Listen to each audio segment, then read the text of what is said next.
Did it bother you at all? There was that talk of Amanda fighting for Cyborg, and there's all that narrative. Were you ever worried that all this might not happen as soon as it did? I think so. I think everything happens for a reason. So regardless of if something gets thrown in the way, there's always a way. And my ultimate goal is fighting for the world title, and then I have goals beyond that. So whether that was going to happen or not, I would still find a way to fight for the world title and work my way there.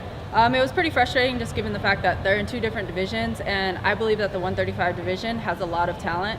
So I think it was kind of one of those things that if it wasn't going to happen for me, what's wrong with the other 135ers? There should have been somebody else allowed to step up to the plate and face that challenge. It shouldn't be two girls coming from two different divisions.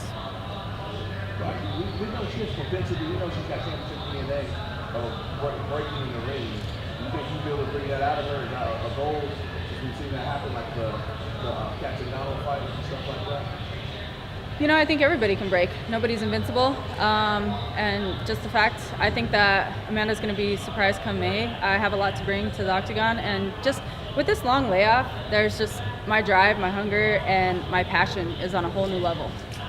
Amanda's wins, her last couple wins have been either a finish early or a close decision win. Is there any more urgency to go for that finish with the fact that she has taken the last couple fights on the judges' scorecards? It's always urgency. I mean, it doesn't extremely sound fun to fight 25 minutes. If it goes 25 minutes, it goes 25 minutes. But my ultimate goal is to go in there, focus on what I'm doing, and at the end of the day, come out with my hand raised.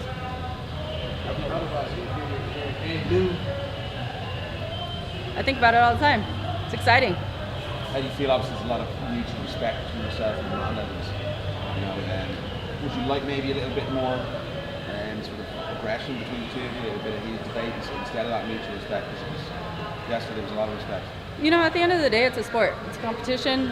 We both have a very competitive side, but I've always been a humble person, and I don't see the need to go out and do a bunch of shit talking and do all that other stuff.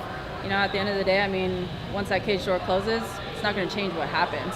So we met because of this sport, and it's just one of those things to where we can have a friendship on the outside, but there's business on the inside, and after 5, 10, 15, 25 minutes, whatever it is, we can turn around, shake hands, give each other hugs, and have our friendship back. How did you feel when you heard that they were doing the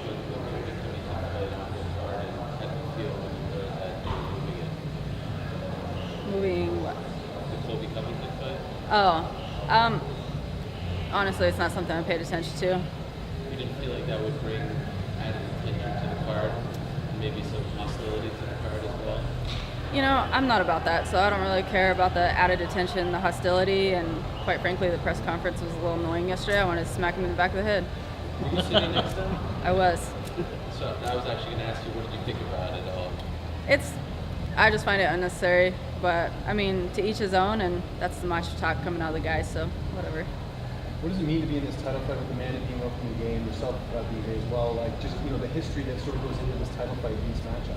It's extremely exciting. Just the fact, for one, where women's MMA has come to today, and just that we have this opportunity, and here we are headlining a UFC event, and then obviously it's 2018, so just being openly gay and being able to be myself, and then going up against another basically fellow partner there. I mean, it's extremely exciting, and for me, it's just there's so much going into this fight. I've always wanted to visit Rio as well, and here I am knocking two birds out with one stone. I'm going to visit Rio, and I'm fighting for the ultimate, or the championship. There we go. Do you have a lot of people reaching out to you about sort of that topic? Because you're a role model in that sense, as someone who's a prominent athlete who's obviously has this platform.